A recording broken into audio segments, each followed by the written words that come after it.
દેશના વડાપ્રધાન તરીકે સૌથી લાંબા સમય સુધી ચૂંટાયેલી સરકારનું નેતૃત્વ કરીને જનકલ્યાણ અને સુશાસનના માર્ગે દેશને આગળ ધપાવનાર નરેન્દ્ર મોદીના કાર્યકાળને લઈને વિવિધ ક્ષેત્રોમાંથી અભિનંદન અને શુભેચ્છાઓ વ્યક્ત કરવામાં આવી રહી છે, જેની માહિતી લોકો સુધી પહોંચે એ માટે નવસારી જિલ્લા ભાજપ દ્વારા એક પત્રકાર પરિષદનું આયોજન કરવામાં આવ્યું હતું।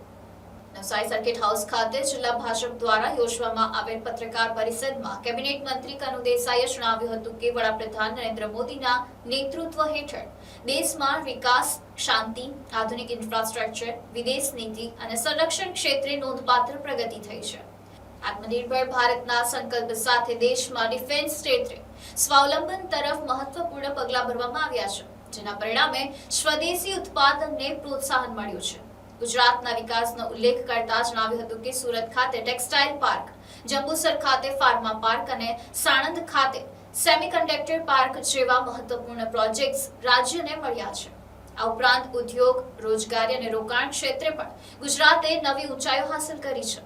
વક્તાઓએ જણાવ્યું હતું કે વર્ષ 2001માં ગુજરાતના મુખ્યમંત્રી તરીકેની જવાબદારી સંભાળ્યાથી લઈને વડાપ્રધાન તરીકેના કાર્યકાળ સુધી નરેન્દ્ર મોદીએ વિકાસ અને સુશાસનને પ્રાથમિકતા આપી છે। તેમની નિષ્ઠા, પારદર્શિતા અને કાર્યશૈલીને વિશ્વ સ્તરે પણ માન્યતા મળી છે। કાર્યક્રમમાં ઉપસ્થિત લોકોએ વડાપ્રધાનના દીર્ઘાયુષ્ય, સફળ નેતૃત્વ અને દેશ તેમજ વિશ્વમાં શાંતિ, સમૃદ્ધિ અને વિકાસ માટે સતત યોગદાન આપવા શુભેચ્છાઓ પાઠવી હતી। વર્તમાન ભારતમાં ચૂંટાયેલી સરકારના વડા તરીકે સૌથી વધુ શાસનની ધુરા સંભાળીને દેશને જનકલ્યાણ અને સુશાસનના માર્ગે લઈ જનાર માનનીય મોદીજી ગુજરાત દેશના સૌપ્રથમ વડાપ્રધાન છે, જેમણે આ સિદ્ધિ હાંસલ કરી છે। અને આ સમયગાળા દરમિયાન આપણે ગુજરાતે અને દેશે જે વિકાસના કામો જોયા છે, જે શાંતિના કામો જોયા છે અને જે ઇન્ફ્રાસ્ટ્રક્ચર કહેવાય કે જે આપણને ભવિષ્ય માટે પણ ઘણા ઉપયોગી બને, આ બધા કામોની સાથે સાથે આપણી વિદેશ નીતિ અને આપણી સંરક્ષણ નીતિ, આપણો દેશ આત્મનિર્ભર બને એનો સંદેશો મોદીજીએ સૌ પ્રથમ આપ્યો। અને આત્મનિર્ભર ભારત માટે આપણે ડિફેન્સ કોરિડોર બનાવ્યું અને આપણે શસ્ત્રો પણ ભારતમાં બનતા થયા। એ પહેલાં આપણે બધા શસ્ત્રો ઇમ્પોર્ટ કરતા હતા।